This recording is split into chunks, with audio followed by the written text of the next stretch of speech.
जिंदगी एक आईना है, आप मुस्कुराएंगे तो जिंदगी मुस्कुराएगी। जय हिंद बच्चों, स्वागत है फिर से एक नए वीडियो लेक्चर पर। आज के इस वीडियो में हम क्लास 10th की फर्स्ट एक्सरसाइज 1.1 के सारे क्वेश्चन सॉल्व कराने वाले हैं। और आप लोग पिछली वीडियो में एक्सरसाइज 1.1 के लिए जो भी मैंने नियम बताया था उसे आप लोगों ने बहुत अच्छे से देखा, काफी व्यूज आए, इसके लिए आप सभी का बहुत बहुत धन्यवाद। तो चलिए आज की क्लास हम लोग स्टार्ट करते हैं। देखिए हम लोग जो है पहले क्वेश्चन को सॉल्व करेंगे। जैसा कि आप लोग स्क्रीन पे देख पा रहे हैं, लिखा है कि निम्नलिखित संख्याओं का मौसा ज्ञात करने के लिए यूक्लिड विभाजन एल्गोरिथम का प्रयोग कीजिए। निम्नलिखित संख्याओं का मौसा ज्ञात करने के लिए यूक्लिड विभाजन एल्गोरिथम का प्रयोग कीजिए। जिसमें पहला इसमें दे रखा है एक नंबर 135 और 225। 135 और 225 का हम लोगों को जो है यूक्लिड विभाजन एल्गोरिथम से एचसीएफ निकालना है। ठीक है, देखो सबसे पहले हम लोग इसको कैसे सॉल्व करेंगे, एक नंबर पहले क्वेश्चन को तो इसको सॉल्व करेंगे। देखिए सबसे पहले आपको पता है कि जो 225 है वो बड़ा है किससे, 135 से। तो हमने आपको बताया था कि जो बड़ा है वो ए होता है और जो छोटा है वो क्या होता है, बी होता है। पिछले वीडियो लेक्चर में हमने आप लोगों को डिटेल्स में बताया था। अब देखो बाबू, यहाँ पे हम लोग अब यहाँ से स्टार्ट करते हैं। आपको पता है कि स्टेप नंबर फर्स्ट, तो स्टेप फर्स्ट में क्या लिखेंगे कि 200 ऐसे लिखेंगे कि पूर्णांकों 225 तथा 135 के लिए, पूर्णांकों 225 तथा 135 के लिए यूक्लिड विभाजन प्रमेय का A = BQ + R से, A = BQ + R से, ठीक है ना। तो अब चलिए A की जगह पे आप लिखेंगे, ऐसे लिख दीजिए कि A = BQ + R से Q तथा R ज्ञात करते हैं। करिए, तो 225, ठीक है, और B की जगह पे क्या लिखोगे बाबू, 135। B की जगह पे क्या लिख देंगे, 135। अब यहाँ पे हम लोग Q और R निकालेंगे। तो आपको पता है कि छोटी वाली संख्या से बड़ी वाली संख्या को हम लोग क्या कर देते हैं, भाग कर देते हैं। ठीक है, तो एक बार लेके चलते हैं, 5 एकम 5 और 1 से 3 और 1, तो फिर यहाँ हम लोग का 0 और 12 में से 3 गया तो 9 और ये कट जाएगा। कितना बच गया, 90। ये हो जाता है आप लोगों का Q और ये हो जाता है R। तो Q की जगह पर कितना लिख देंगे बाबू, 1, और R की जगह पे कितना लिख देंगे, 90। ठीक है, अब देखिए आप लोग, अब यहाँ पे चूंकि आपको दिख रहा है कि R ≠ 0 है, और आपको हम क्या बताए थे कि यदि R की वैल्यू 0 ना हो तो हम लोग पुनः रीस्टेप जाते हैं, मतलब रीस्टेप नहीं, अगले स्टेप में पहुंच जाते हैं, यानी स्टेप नंबर 2। और क्या लिखेंगे, पुनः पूर्णांकों। अब मैं आपको क्या बताया बाबू कि इसमें अब बड़ा छोटा देखते हैं, 225 को भूल जाते हैं। तो पुनः पूर्णांकों 135 तथा 90 के लिए, 135 तथा 90 के लिए यूक्लिड विभाजन प्रमेय का A = BQ + R से Q तथा R ज्ञात करते हैं। देखिए आप सोच रहे होंगे सर इतना डिटेल्स लिखने की क्या जरूरत, हम तो शॉर्टकट भी कर सकते हैं। अच्छा ठीक है, एग्जामिनर बहुत खुश हो जाए और बोले कि बबुआ तुमने तो शॉर्टकट कर दिया है, आओ तुमको हम शॉर्टकट नंबरों दे देते हैं, 5 नंबर में ले लो बबुआ 4 नंबर, फिर आपके मेरिट लिस्ट में। आप करके आते हो, क्या होता है ना कि जब आप एग्जाम देने जाते हो तो आप घर पे आकर के जोड़ते हो कि हम तो 62 किए हैं, लेकिन आफ्टर ऑल जब रिजल्ट आता है तो पता चलता है तो 52 आ गया। वो 10 नंबर जो मिसिंग होता है ना, इसी वजह से होता है। आप शॉर्टकट के चक्कर में स्टेप्स कम कर देते हो, क्वेश्चन शॉर्टकट कर देते हो, और चूंकि क्या है कि बोर्ड एग्जाम के अंदर स्टेप मायने रखता है, आपने कितना अच्छे से एक्सप्लेन किया ये मायने रखता है। ठीक है, तो अच्छे से लिखिए, डिटेल्स में हल करिए, यही आपका बड़कपन होगा। चलिए अब A की जगह पे हम लोग ले लेंगे बाबू 135 और B की जगह पे हो जाएगा 90। अब अपने को Q तथा R चाहिए, तो क्या करिएगा, 135 को आप 90 से भाग दीजिए। ठीक है, तो एक बार लेके जाएंगे तो 90 और ये 5 9 4 13 कितना बच गया बाबू 45। ये रिमाइंडर है और ये कोसेंट है, तो Q की जगह पर 1 और R की जगह पे 45। क्या देखने को मिला? अभी भी R 0 नहीं हुआ, चूंकि R does not equals to 0। तो अब हम लोग फिर से नेक्स्ट स्टेप की ओर तुरंत बढ़ जाते हैं, ठीक है ना। देखिए इतनी आसान भाषा में सिर्फ आपको वीडियो RK कोचिंग लाइव पे ही मिल जाता है। हम आपको क्या मांग रहे हैं आपसे, बस एक सब्सक्राइब और एक बार वीडियो को लाइक कर दीजिए अगर आपको वीडियो अच्छा लग रहा है तो। चलिए स्टेप थर्ड में जब हम लोग पहुंचेंगे तो क्या लिखेंगे? पुनः पूर्णांकों। अब कौन से पूर्णांक लोगे बाबू? पुनः पूर्णांकों 90 तथा 45 के लिए, 90 तथा 45 के लिए यूक्लिड विभाजन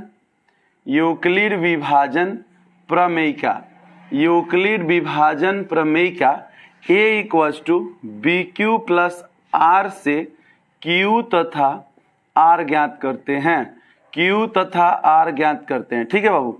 तो अब चलिए A की जगह पे आप क्या रखोगे? तो A की जगह पे रख देंगे 90 और B की जगह पे 45।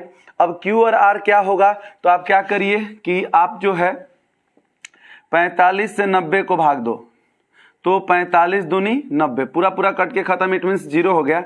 तो Q का मान 2 और R की वैल्यू क्या हो गई? 0। फाइनली R 0 आ ही गया। आपको ये भी बताया गया था कि जब तक R 0 ना हो जाए तब तक हमको स्टेप्स को क्या करते रहना है? बढ़ाते रहना है। तो यहाँ क्या लिखेंगे? चूंकि R इक्वल्स टू 0, चूंकि R इक्वल्स टू 0, देयरफॉर मतलब इसलिए, देयरफॉर मतलब इसलिए जो HCF होगा यानी मसा होगा, HCF ऑफ 225 एंड 135, ठीक है। तो इसका HCF कितना होगा? तो आपको बताया गया था कि उस समय B के स्थान पे जो मान होता है वही HCF होता है। तो A equal to BQ plus R, यानी कि B के स्थान पे 45 है, तो इसका HCF कितना हो गया बच्चे? 45 हो गया। आई होप कि पहले का पहला क्वेश्चन 135 और 225 का HCF निकालना आप लोगों को बहुत अच्छे से समझ में आया होगा। अब देखिए इसके बाद जो हम लोगों को सेकेंड नंबर पे दे रहा है वो दे रहा है बाबू 38,220 और 196, ठीक है। आइए हम लोग जो है इस क्वेश्चन को फटाफट से स्क्रीन से हटाते हैं और नेक्स्ट पॉइंट पे हम लोग पहुंचते हैं। तो दूसरा इसमें आप लोग देख रहे हैं सेकेंड नंबर पे, तो सेकेंड नंबर पे आप लोगों को दे रखा है जैसा कि आप लोग देख पा रहे हैं 196 है, 196 और 38,220। अब इसका भी HCF निकालना है यूक्लिड डिवीजन लेमा, ठीक है, या यूक्लिड डिवीजन एल्गोरिथम से, ठीक है। तो देखिए बाबू सबसे पहले हम लोग क्या लिखेंगे कि आपको पता है कि 38,220 जो है, सॉरी 38,220 वो बड़ा है किससे? 196 से, और आपको पता है कि जो बड़ा है A है और जो छोटा है वो क्या है? B है। अब हम लोग लिखेंगे सबसे पहले स्टेप नंबर फर्स्ट, चरण नंबर 1 लिखेंगे कि पूर्णांकों, क्या लिखेंगे बाबू? पूर्णांकों 196 और 38,220 के लिए यूक्लिड विभाजन प्रमेय का A equals to BQ plus R से Q तथा R ज्ञात करते हैं। आप एग्जाम में डिटेल्स लिखिएगा और उसके बाद आप बताइएगा कि हाँ सर आपके वीडियो और इस डिटेल्स की पढ़ाई से हमको फायदा हुआ या नहीं हुआ। अगर वीडियो अच्छी लगती है तो कमेंट किया करिए, और कोई दिक्कत हो, कोई समझने में परेशानी हो, कहीं कोई फॉल्ट हो, मैथमेटिक्स में स्टार बनने में कोई कमी रह रही हो तो आप कमेंट करके बताइए। जैसा आपका कमेंट होगा उसके अकॉर्डिंग हम आपको बेसिक से बेसिक लेवल तक ले जाकर मैथमेटिक्स की वीडियो प्रोवाइड कराएंगे। साथियों आप सपोर्ट कर रहे हो तो आपका सपोर्ट भरपूर किया जाएगा, उसके लिए आप निश्चिंत रहिए। देखिए 196 और 38,220 के लिए यूक्लिड विभाजन प्रमेय का A equals to BQ plus R से Q तथा R हम लोग ज्ञात करते हैं। अब देखो बाबू A की जगह पे 38,220, ठीक है, और B के जगह पर 196। अब अपने को क्या चाहिए? Q और आर। कैसे निकालते हैं? छोटे वाले संख्या से बड़ी वाली संख्या को कर देते हैं भाग। एक बार लेके जाइए 196, 12 में से 6 गया 6 और यहाँ 17, ठीक है ना, और 17 में से 9 जाएगा तो बचेगा 8, ठीक है, 17 में से 9 जाएगा तो कितना बचेगा? 8 बचेगा, ठीक है। और यहाँ हम लोगों का बच जाएगा 2, 2 में से 1 गया तो 1, ऊपर से उतरेगा 2। अब 9 बार लेकर के चलते हैं, ठीक है। 9 6 के 54 के 4 हासिल 5 और 9 9 81 और 5 86 के 6 हासिल 8 और 9 एकम 9 और 8 8 8 16 1 1764। तो यहाँ हम लोगों का 12 में से 4 गया 8, 15 में से 6 गया 9 और ये हम लोगों का कट जाएगा, ऊपर से उतरेगा 0, ठीक है ना। अब हम लोग लेके चलते हैं बाबू कै बार? 5 बार। 5 6 के 30 के 0, ठीक है, 5 6 के 30 के 0, एक अनुमान लग जाता है कि इतने बार लेके जाना होता है। 5 6 के 30 के 0 हासिल 3 और 5 9 45 3 48 के 8 हासिल 4, 5 1 5 4 9। इट मीन्स कि आपको यहाँ एक बहुत अच्छी चीज देखने को मिला कि हमारा ये प्रोसेस एक स्टेप में भी कंप्लीट हो सकता है जनाब, एक स्टेप में भी कंप्लीट हो सकता है। क्या देखा आपने कि b का वैल्यू 195 और डायरेक्ट यहाँ पे r की वैल्यू कुछ बची ही नहीं तो r हो गया 0। तो सीधे सीधे एक स्टेप में इस क्वेश्चन का सोल्यूशन मिल गया कि चूंकि r equals to 0 therefore HCF of 196 and 38220 माने 38,220 और 196 का जो HCF रहा वो इस समय B का वैल्यू कितना है? H=BQ + R, यानी B की वैल्यू है 196, यानी इन दोनों पूर्णांकों का जो मौसा निकला वो by ideal Euclid division lemma या यूक्लिड डिवीजन एल्गोरिथम की मदद से आपको निकला, वो है 196। आई होप कि ये दोनों जो क्वेश्चन है ये आप लोगों को अच्छे से समझ में आया होगा। अब हम लोग थर्ड की ओर आगे बढ़ेंगे, ठीक है ना। इसमें एक पार्ट और दिया है प्यारे बच्चे, एक पार्ट और है, हम लोग उसको पहले देखेंगे फिर उसके बाद सेकंड क्वेश्चन की ओर हम लोग आगे बढ़ेंगे, ठीक है ना। अब देखिए इसमें जो थर्ड नंबर पे आप लोगों को दिख रहा है वो है 867 और 255, 867 और 255, 867 और 255, ठीक है ना। ये आप लोगों का थर्ड पार्ट है, दिख रहा होगा आपको। तो इसका जो है हम लोगों को निकालना है क्या? HCF। कैसे? तो यूक्लिड डिवीजन एल्गोरिथम से, ठीक है ना। तो सबसे पहले भाई आपको पता है कि 867 बड़ा है और 255 छोटा है, तो ये A होगा और ये क्या होगा? B होगा। और हम लोग खट से यहाँ यहाँ से स्टार्ट कर देंगे बाबू, क्या? स्टेप नंबर फर्स्ट, ठीक है ना।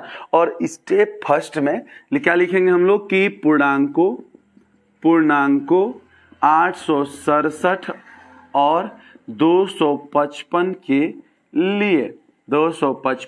लिए यूक्लिड विभाजन प्रमेय का A=BQ + R से Q तथा R ज्ञात करते हैं, ठीक है ना। Q तथा R क्या करते हैं? ज्ञात करते हैं। अब देखो बाबू, A की जगह पे आप रख दोगे 867 और B की जगह पे 255। अब आपको चाहिए Q और R। कैसे निकालेंगे जनाब? कैसे निकालेंगे? क्या करिएगा, आपको पता है पहले से कि छोटे वाले नंबर से बड़का वाला नंबर वा को भाग दे देते हैं। 867 को भाग दे के देखो भाई, देखो 2 चौके 8, मतलब कि 3 और 12 लेके चलते हैं। 3 5 15 के 5 हासिल 1, 3 5 15 16 के 6 हासिल 1 और 3 दूनी 6 1 7, 7 में से 5 गया 2 और यहाँ आपका 6 में से 6 गया 0, 102 बच गया। तो Q हो गया 3 और R हो गया आपका 102। अब आपको एक चीज देखने को मिला बाबू कि R की वैल्यू 0 नहीं है, तो क्या लिखेंगे? चूंकि R does not equals to 0, जब R 0 नहीं है तो हमको नेक्स्ट स्टेप में जाना पड़ेगा। तो फिर हम लोग कैसे लिखेंगे? Step number 2। आप थोड़ा सा शॉर्टकट कर सकते हो अगर लेंदी सवाल दिख रहा है तो, हाँ, लेकिन याद रखना कि जितना अच्छे से करेंगे उतना अच्छा नंबर मिलेगा। हाँ, एक बात की और फोकस करना, सर ने बोला है कि बहुत बढ़िया से करना है, भाई ये भी तो देखना है क्या नंबर में आया है। पता चला 1 नंबर का क्वेश्चन आया है और आपने 1 पेज में डिटेल्स लिख दिया, बेवकूफ़ी नहीं है तो क्या होगी, क्वेश्चन का लेवल देखा जाता है। अगर 6 नंबर का क्वेश्चन है ना तो बड़ा होगा, अगर 1 नंबर का क्वेश्चन है ना तो छोटा होगा, तो फिर क्वेश्चन का लेवल देख करके डिसाइड किया जाता है। अगर ये 2 नंबर में ही आता है, जनरली 2 नंबर में ही आता है, और 2 नंबर के लिए बहुत ज़्यादा डिटेल्स करने की जरूरत भी नहीं है, लेकिन हाँ डिटेल्स में लिखेंगे तो उसका बेनिफिट आपको मिलेगा, ठीक है ना। तो अब यहाँ हम लोगों के पास 2 पूर्णांक हो गए, कितना कितना, 255 और 102। तो देखो बाबू, अब क्या करेंगे कि पूर्णांक को कैसे लिखेंगे, पूर्णांक को 255 तथा 102 के लिए, 102 के लिए क्या, तो यूक्लिड विभाजन प्रमेय का, यूक्लिड विभाजन प्रमेय का A = BQ + R से आप यहां से आगे Q तथा R ज्ञात करते हैं, ना भी लिखेंगे तो काम चलने वाला है। चलिए A की जगह पे कितना डालोगे बाबू, 255, A की जगह पे कितना रख दिया जनाब, 255 = B की जगह पे 102। अब Q और R चाहिए तो चलो 102 से 255 को भिड़ा दो, 2 बार लेके चलो, 2 दूनी के 4, 2 0 0, 2 एकम 2, यहाँ से आ जाएगा आपका 1 और 5 51।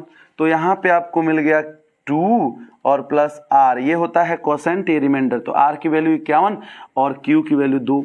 अब आपको फिर दिख रहा है बाबू कि अभी भी जो ये आपका R है ना वो 0 नहीं हुआ, तो चूंकि R does not equal to 0, तो नेक्स्ट स्टेप में आप चलते हैं, तो फिर आप पहुंच जाओगे स्टेप नंबर 3।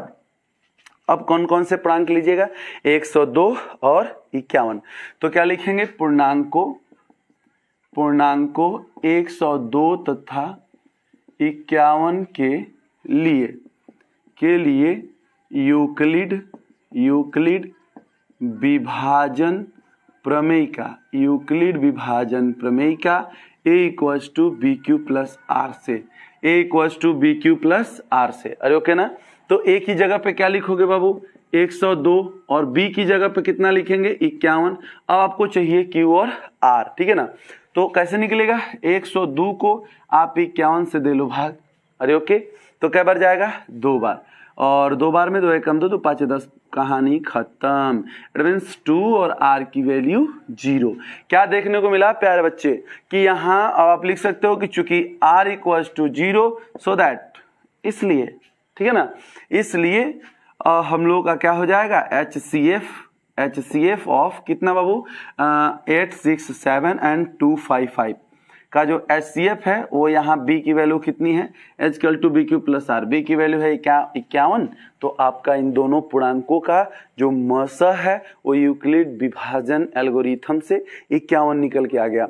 अब इसमें कोई और संख्या है नहीं, बस 3 ही संख्याएं थी, और तीनों का हम लोगों ने जो है अच्छे से, मतलब 3 क्वेश्चन थे इसमें, पहला क्वेश्चन में, और तीनों का हमने आपको बारीकियों से बताया कि किस प्रकार से यूक्लिड विभाजन प्रमेय से HCF ज्ञात किया जाता है। बाबू मैं कल भी आपको बताया था, कल के वीडियो लेक्चर में, कि इस जो है चैप्टर से आपको मोटा मोटी नहीं, फिक्स 5 अंक प्राप्त होना तय है जनाब। 5 अंक के क्वेश्चन बनते ही बनते हैं, और ऐसा क्वेश्चन एक आने की 90% संभावना होती है। तो आई होप कि आप बहुत अच्छे से वीडियो लेक्चर को देख रहे हैं और आप चीजों को बारीकियों से समझ रहे हैं। अब चलिए हम लोग सेकंड क्वेश्चन की ओर आगे बढ़ते हैं, और सेकंड क्वेश्चन का लेवल समझिएगा, ठीक है ना। सेकंड क्वेश्चन जो है शानदार क्वेश्चन है, और उसको आपको अच्छे से समझना होगा। क्या कह रहा है क्वेश्चन, जरा इसको आप पढ़िए। क्वेश्चन कह रहा है बाबू कि दर्शाइए कि कोई धनात्मक विषम पूर्णांक, ठीक है। क्या बोल रहा है क्वेश्चन में, यहाँ पे क्वेश्चन को लिख ही देता हूं, ठीक है ना। कह रहा है क्वेश्चन नंबर 2 है कि दर्शाइए कि कोई, ठीक है ना, क्वेश्चन सामने रहेगा तो हमारे लिए भी थोड़ा कंफर्टेबल होगा। कोई भी धनात्मक विषम पूर्णांक, दर्शाइए कि कोई भी धनात्मक विषम पूर्णांक 6q + 1, 6q + 1 या 6q + 3, 6q + 1 या 6q + 3 या 6q + 5 या 6q + 5 के रूप का होता है। उबिएगा नहीं, ध्यान से सीखिएगा। रूप का होता है। क्वेश्चन लिखने के बाद देखिए मैं आपको इस क्वेश्चन को कितना बेहतरीन तरीके से समझाता हूं। जब Q कोई पूर्णांक है, ये आपका क्वेश्चन रहा बाबू, जब Q कोई क्या है, पूर्णांक है, ये हम लोगों का क्वेश्चन है, ठीक है ना। क्या क्वेश्चन कर रहा है कि दर्शाइए कि कोई भी धनात्मक विषम पूर्णांक, कोई भी धनात्मक विषम पूर्णांक 6Q + 1 या 6Q + 3 या 6Q + 5 के रूप का होता है, धनात्मक विषम पूर्णांक। पहले मैं आप लोगों को यहाँ पे एक एक्स्ट्रा बात बताता हूं, थोड़ा सा इस मैटर को समझिएगा। अभी मानिए एकदम उस क्वेश्चन को हम सॉल्व भी नहीं कर रहे हैं, कुछ चीजें हैं जो कि मैं आपको एक्स्ट्रा बताता हूं, थोड़ा सोचिएगा। क्या है कि मैंने यहां लिख दिया 2Q, Q कोई पूर्णांक है, Q कोई पूर्णांक है, जरा समझिएगा, Q कोई नंबर है, ठीक है ना, जरा समझिएगा, बहुत बारीकी से, ठीक है। Q है, 2Q मैंने लिख दिया। अब यहां मैंने क्या किया कि 2Q में 1 जोड़ दिया, ठीक है, और फिर हमने 2Q में 2 जोड़ दिया, और फिर हमने 2Q में 3 जोड़ दिया। अरे ओके, ये हमने कुछ अलग अलग हम लोगों ने पूर्णांकों का एक रूप बना लिया, ठीक है। अब क्या करते हैं बाबू, ये क्वेश्चन से हटके है, इस क्वेश्चन से इसका कोई रिलेशन नहीं है, ऐसा मैं नहीं कर सकता, रिलेशन होगा लेकिन अभी ये इस क्वेश्चन से हटके है, ठीक है। समझिएगा, एक्स्ट्रा बात है। अब आपको मान लीजिए Q = मैंने 1 दिया, Q = 1, तो यहाँ 1 रखेंगे तो 2 एकम 2, अच्छा 2 एकम 2 1 3, 2 एकम 2 2 4 और 2 एकम 2 3 5। अब मैंने Q = 2 ले लिया, ठीक है, तो 2 दूनी के 4 और 2 दूनी के 4 1 5, 2 दूनी के 4 2 6, 2 दूनी के 4 3 7। अब मैंने Q = 3 ले लिया। ध्यान दीजिएगा मैं क्या बताना चाहता हूं, सोचते रहिएगा, बहुत बारीकी से देखिएगा। 3 दूनी के 6, 3 दूनी 6 1 7, 3 दूनी 6 2 8, 3 दूनी 6 3 9। हमने Q = एक और पूर्णांक लेते हैं, 4 ले लिया, 4 दूनी के 8 और 8 1 9, 8 2 10 और 8 3 11।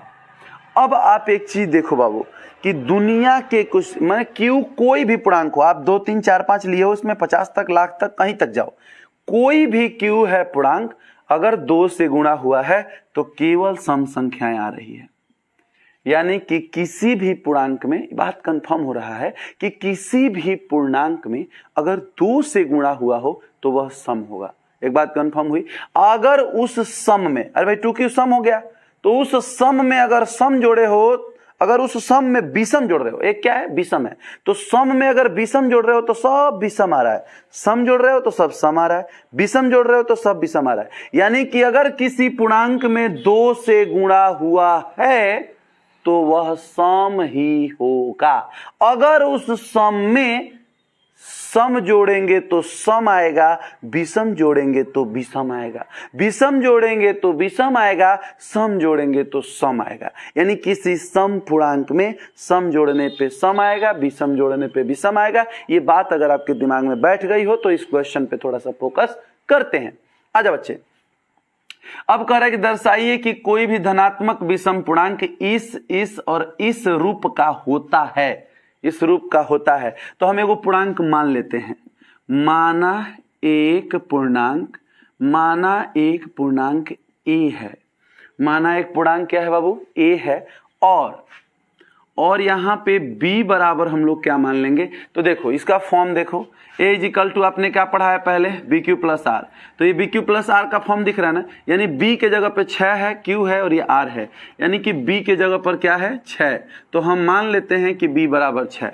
तो माना एक पूर्णांक a है और b = 6 है। अरे ओके, अब यहाँ पे अपने को दिखाना है कि जो पूर्णांक है ना, ये अगर विषम होगा तो इस और इस रूप का होगा। तो देखो कैसे स्टार्ट करते हैं। पहले तो b = 6 है, और आप जानते हो कि अगर हम r लेते हैं तो r की कंडीशन होती है यूक्लिड विभाजन प्रमेय में, या मैं यहाँ पहले लिखता हूं कि सबसे पहले क्या लिखते हैं कि यूक्लिड विभाजन प्रमेय का, यूक्लिड विभाजन प्रमेय का a = BQ + R से। ध्यान देना बाबू, a = BQ + R से। तो अब देखो a = b के जगह पर कितना है 6, b के जगह पर कितना है 6 × Q + R। तो R की कंडीशन बाबू मैं यहाँ पे आपको दिखा रहा हूँ साइड में। R के बारे में आपको पहले मैंने बता चुका है, पहले वीडियो में भी, यहाँ भी आपको हर जगह से पता है कि R जो होता है वह हमेशा 0 से बड़ा या बराबर होता है और b से छोटा होता है। तो अपने पास जो b का मान है बच्चे वो कितना है बाबू, 6 है। इतना सुंदर से ऑनलाइन पे आप किसी भी टीचर की मैथमेटिक्स को देखेंगे ना तो यूपी बोर्ड के लिए इतना बेहतरीन तरीका से बहुत कम वीडियो मिलेंगे, बहुत कम। ठीक है, बारीकियों से समझिए चीजों को। r जो है 6 से छोटा होगा यानी कि 5 तक ही जाएगा r का मान, और 0 के बराबर होगा यानी कि 0 1 2 3 4 5, यानी r के पॉसिबल वैल्यू 0 हो सकता है, 1 2 3 4 5 हो सकता है। तो पहला हम लोग इसमें से मान रखते हैं, यहां मैं लिखता हूं r इक्वल्स टू 0 के लिए, r इक्वल्स टू 0 के लिए तो a equals to B Q बोले तो 6q प्लस 0, तो ये 0 जोड़ने से कोई फर्क पड़ने वाला नहीं है, तो ये बच गया 6q, और 6q को लिख सकते हो बाबू 2 इंटू 3q, 2 तिहाई 6, 2 इंटू 3q। अब मैंने यहां वाली बात को समझाना है कि अगर 2 से किसी भी, 3q क्या है, एक पूर्णांक है, और 2 से किसी भी पूर्णांक में गुणा हुआ है तो कंफर्म है कि ये सम होगा, यानी कि 6q अगर है तो वो सम है। अब चलो बाबू r इजिकल टू 1 के लिए, अब इसमें से एक वैल्यू लो, हमने 1 लिया तो a equals to 6q plus 1, तो बाबू ये 6q पहले से तुम्हें पता है कि सम है, 6q क्या है, सम है। और यहां भी आपने देखा कि सम में विषम जोड़िएगा तो विषम आएगा, सम जोड़िएगा तो सम आएगा, सम में विषम जोड़े हैं यानी कि यह क्या है, विषम है। r इक्वल्स टू 2 के लिए, r इक्वल्स टू 2 के लिए तो चलो a equals to 6q plus 2, तो ये सम है, यहां सिद्ध कर चुके हो। और सम में हमने सम जोड़ दिया तो कंफर्म है कि ये क्या आएगा, सम। अब r इक्वल्स टू 3 के लिए, r इक्वल्स टू 3 के लिए तो a इक्वल्स टू 6q, ये 6 है बाबू, a equals to 6q plus 3। अब आपको पता है कि 6q सम है और हमने विषम जोड़ दिया तो ये क्या आएगा, विषम आएगा। क्या आएगा बाबू, विषम आएगा। अब देखिए r इक्वल्स टू हमने क्या लिया, 4 के लिए, r इक्वल्स टू 4 के लिए तो a इक्वल्स टू यहाँ पे 6q प्लस 4, ये क्या है, ये है सम, और हमने इसमें सम जोड़ दिया यानी स्पष्ट है कि ये हम लोगों का सम होगा। अब क्या करते हैं कि r इक्वल्स टू हम लेते हैं 5, r इक्वल्स टू 5 के लिए, ठीक है ना, तो a इक्वल्स टू 6q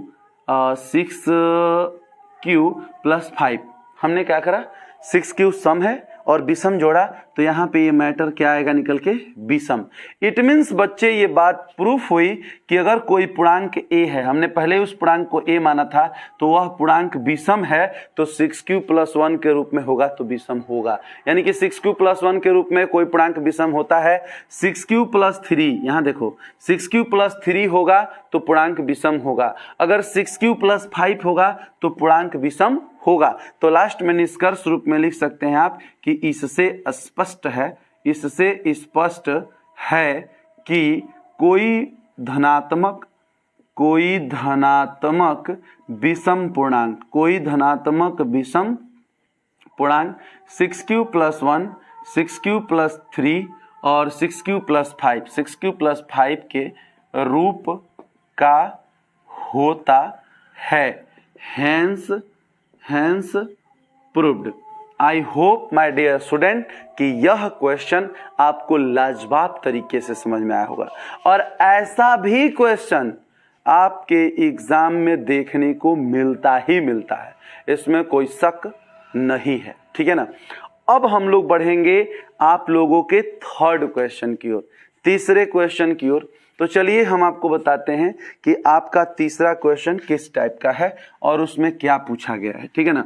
तो देखिए अभी यहां से जो है हम इस सेकंड क्वेश्चन को हटा रहे हैं। आप आराम से चाहें वीडियो को जो है रोक करके, आप स्टॉप करके वीडियो को पॉज करके आप वहां से जो है चीज़ों को लिख सकते हैं। हमारा कोशिश है कि ऑनलाइन सोर्स पे ही आपको इस कदर पढ़ा दिया जाए बाबू कि आप फेयर कॉपी इतना बेस्ट बनाओ ना कि फेयर भी कोई देखे तो बोले कहाँ से पढ़े हो। तो एक नाम बता देना, RK कोचिंग लाइव, जाके देख लो भैया यूट्यूब पे, हमारे सर हैं बहुत बेस्ट वर्क करते हैं।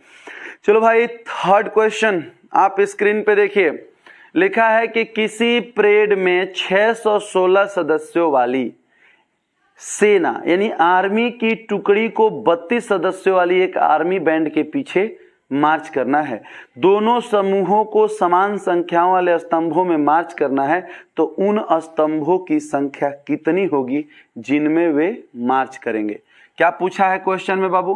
पूछा है कि उन, देखिएगा क्वेश्चन में क्या पूछा है कि उन स्तंभों की संख्या, उन स्तंभों की संख्या कितनी होगी, उन स्तंभों की संख्या कितनी होगी जिसमें वे मार्च करेंगे। यानी कि एकदम अच्छे से जो है उनको सजा करके रखना है। और ये बात हम लोगों को बोला है कि 32 सदस्यों वाले एक आर्मी बैंड के पीछे मार्च करना है। यानी कम से कम उनकी जो स्तंभ बनेंगे लाइन से, वो कितने स्तंभ बनेंगे। तो आपके पास 2 नंबर है, एक है 32 और एक है 616। 32 है और 616 है, 2 नंबर है बाबू। अगर आप इसका HCF निकाल दोगे, क्या निकाल दोगे? HCF, तो ये पता चल जाएगा कि उन स्तंभों की संख्या कितनी होगी जिसमें वे मार्च करेंगे। तो देखिए, अब चूंकि हम लोग यहाँ जो भी HCF निकालना सीख रहे हैं वो किससे सीख रहे हैं? तो यूक्लिड डिवीजन एल्गोरिथम से। तो एल्गोरिथम से ही हम लोग इसका भी निकालेंगे, ठीक है।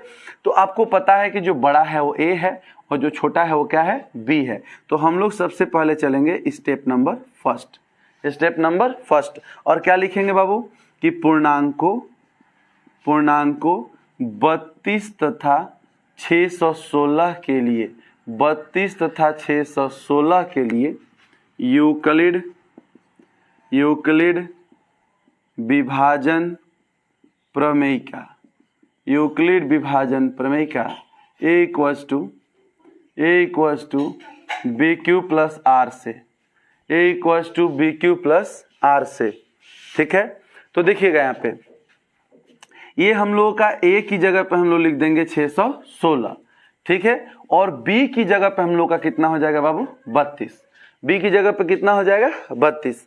अब Q और R तो कैसे निकालोगे बाबू?